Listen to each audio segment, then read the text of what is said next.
This video will show you how to change the width of a column or a row. There's several ways to do it, and I'll show you what I think is the easiest. Let's start with column B. You can see that it's too narrow. When a column is too narrow, sometimes numbers will be shown with pound signs. Don't let that worry you. All you have to do is widen the column in order to turn those back into numbers. So here's how you do it. Put your cursor on the line between the column letters. So right here on this letter B. And then click, and if you drag to the right, it gets wider.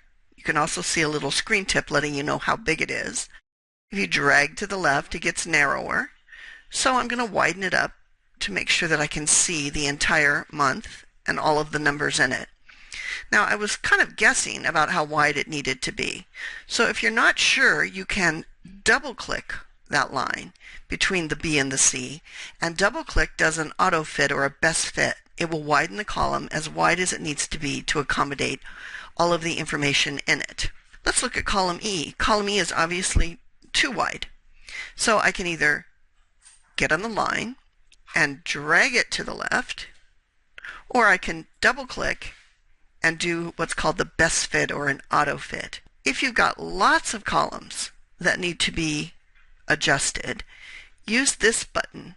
This button is the Select All button.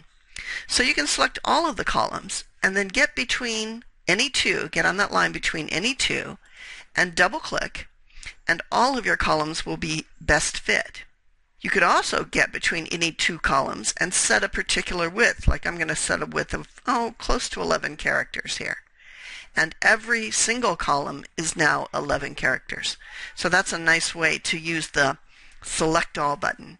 When you're finished, click away, and so you don't have your entire spreadsheet selected. You can do the same thing with rows. Let's take these dates, and I'm going to change the font to a much larger font. That, of course, is going to increase my row height. Now that I have such a large font, I need to widen these columns. So I'll just go ahead and select January and February, and I'll double-click to do the best fit. Now let's say that I wanted this row, row 4, to be a little wider. To do that, I get on the line between the 4 and the 5, and I drag down, or drag up, or double-click to do a best fit.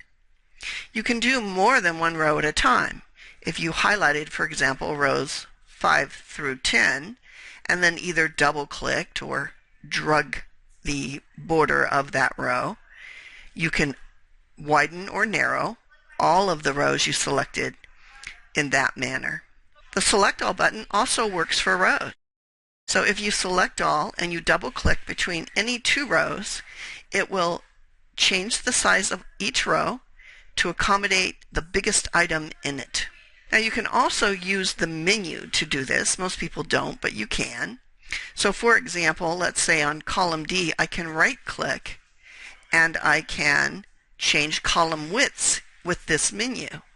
And then I could type in, let's say I want this column to be 12 characters. I click OK, and now it's 12. So you can use the right-click method to change column width. This one I'll make 16 characters wide. That's the end of the video.